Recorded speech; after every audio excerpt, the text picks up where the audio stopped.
The war had ended in Europe, but the prisoners carried their pride with them across the Atlantic. In June 1945, transport ships unloaded thousands of German soldiers onto American soil. They had been captured in France, in the Ruhr Pocket, and even in Italy, and now they were herded through camp gates in Kansas, Texas, and Iowa. Dust swirled around their boots, and their uniforms hung loose from weeks of rationing. Yet arrogance lingered, especially among the officers.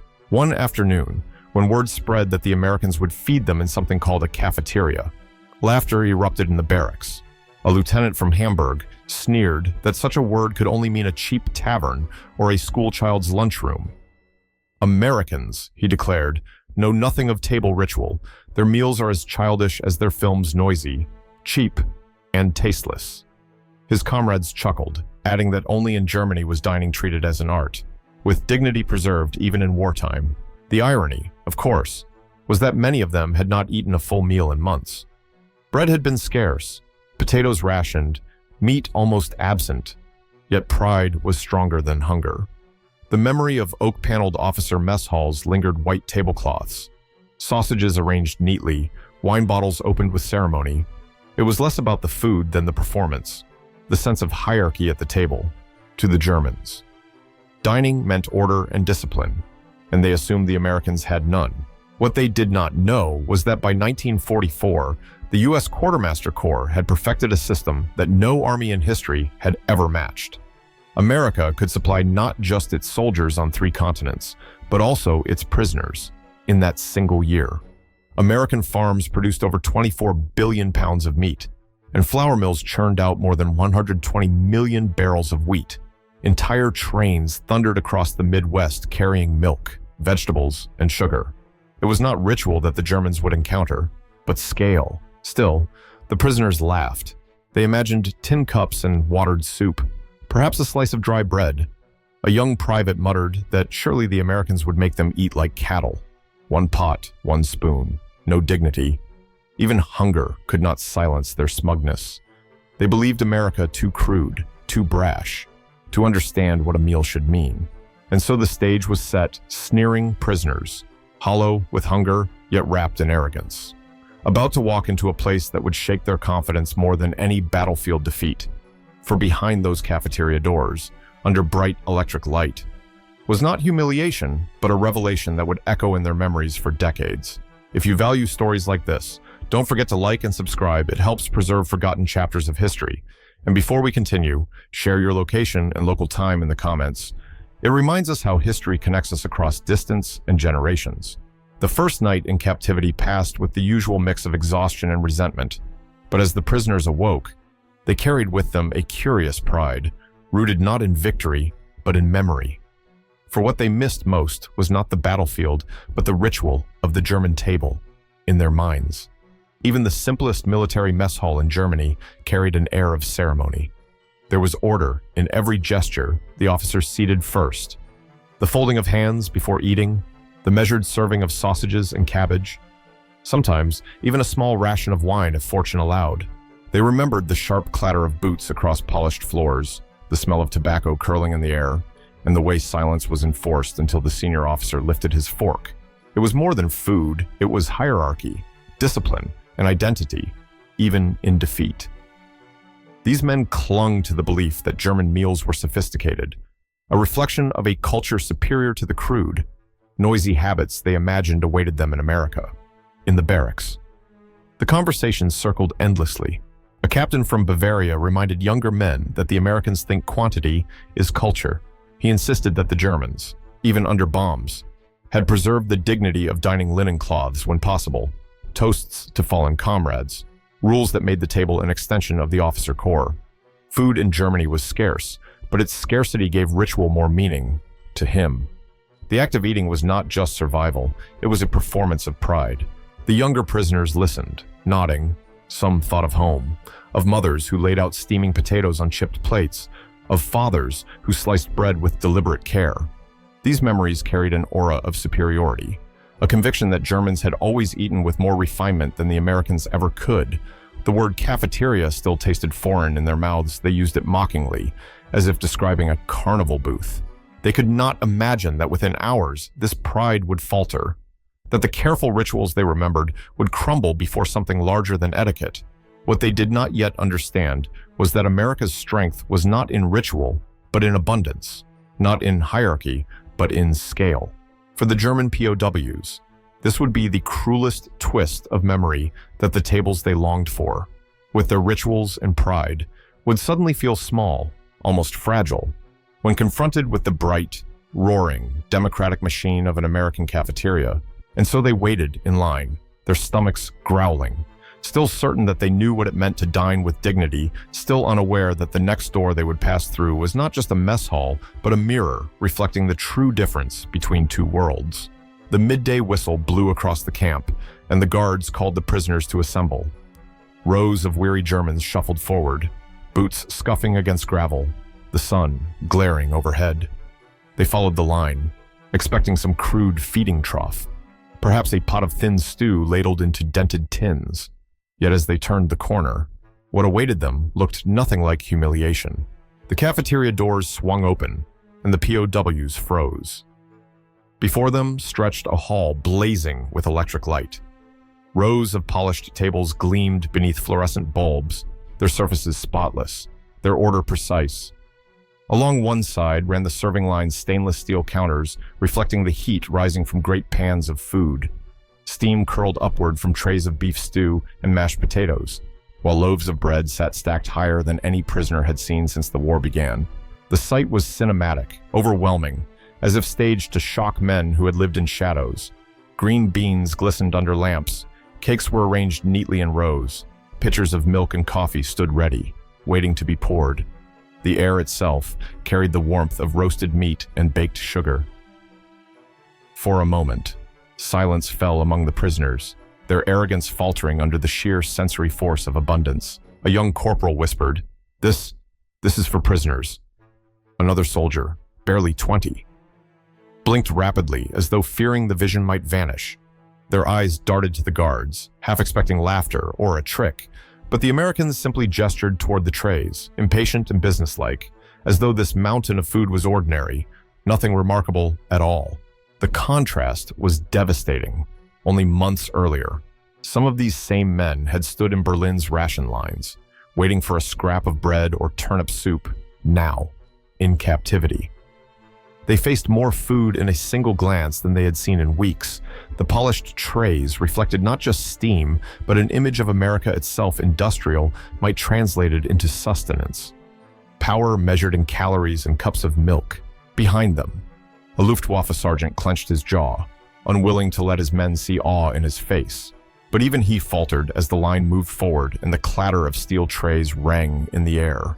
For in that moment, the proud rituals of German dining, the sausages and wine, the toasts and silence seemed almost quaint, fragile against the scale of this glowing hall.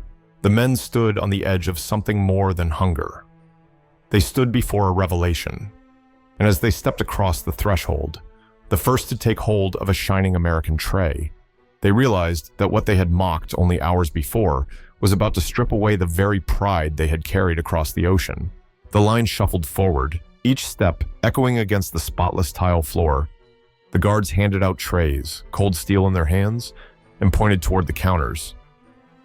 What happened next would bewilder the Germans more than any weapon they had faced on the battlefield. There was no single pot into which food was dumped, no officer barking orders. Instead, they saw an orderly flow. Each man walked forward, slid his tray along the rail, and chose a spoonful of potatoes, or not, beef stew, or chicken, a slice of bread, then butter or jam, if he wished. The rhythm was mechanical, yet strangely democratic, a production line of nourishment where each man became his own master. One prisoner muttered in disbelief, We may choose." The guard simply nodded. Another POW whispered, like American soldiers, the idea struck them harder than the smell of roasted meat. Choice was a privilege they had not imagined for prisoners. In the Wehrmacht, rations were handed down without question, eat what was given, no discussion.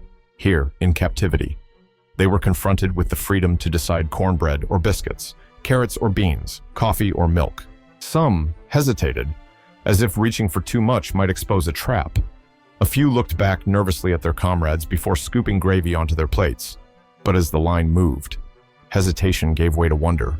Trays filled, steaming and colorful, as though the very concept of hunger had been banished from this place. The irony was brutal.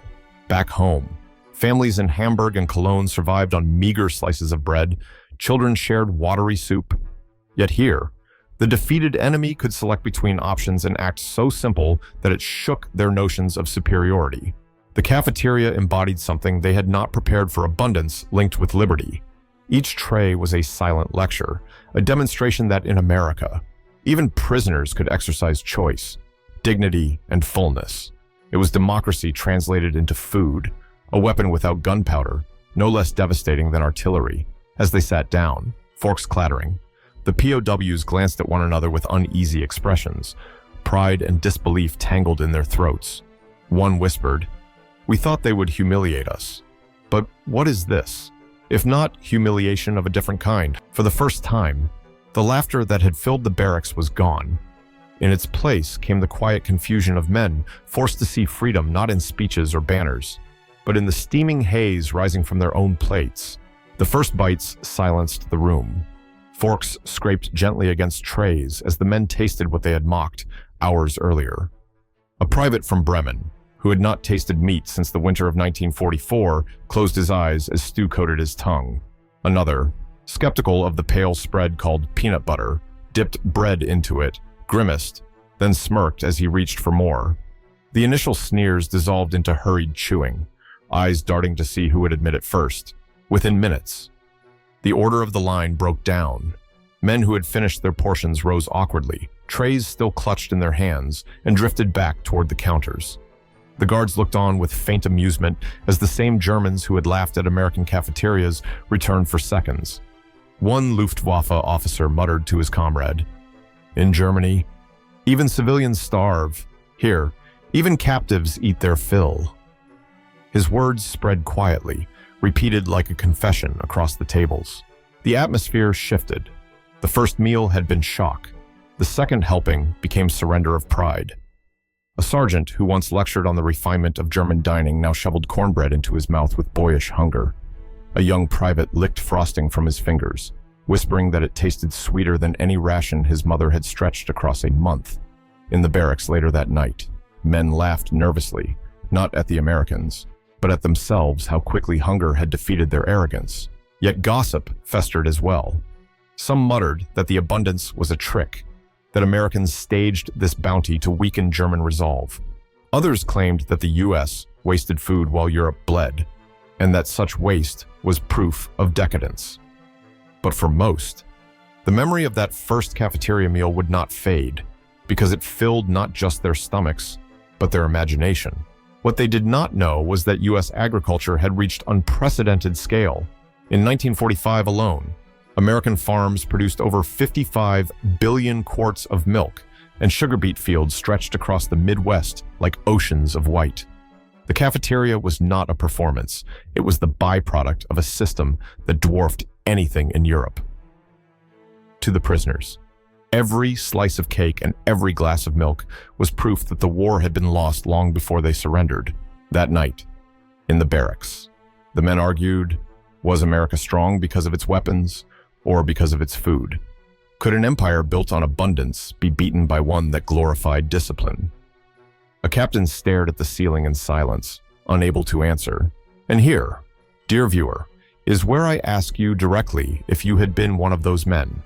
Stripped of pride and hunger alike, what would have broken you first, the enemy's guns or his food? Leave your thoughts in the comments. Because history is not just about armies, it is about the taste that lingers after the battle ends. By the second week, the cafeteria had become routine, but the shock had not faded. Each day the prisoners filed in, trays clattering, steam rising, choices unfolding like a quiet parade of plenty. The arrogance that once wrapped their shoulders like a cloak had thinned, thread by thread, until even the proudest among them stood quietly in line. One Luftwaffe captain, known for his clipped orders and disdainful gaze, was spotted slipping back into line for seconds.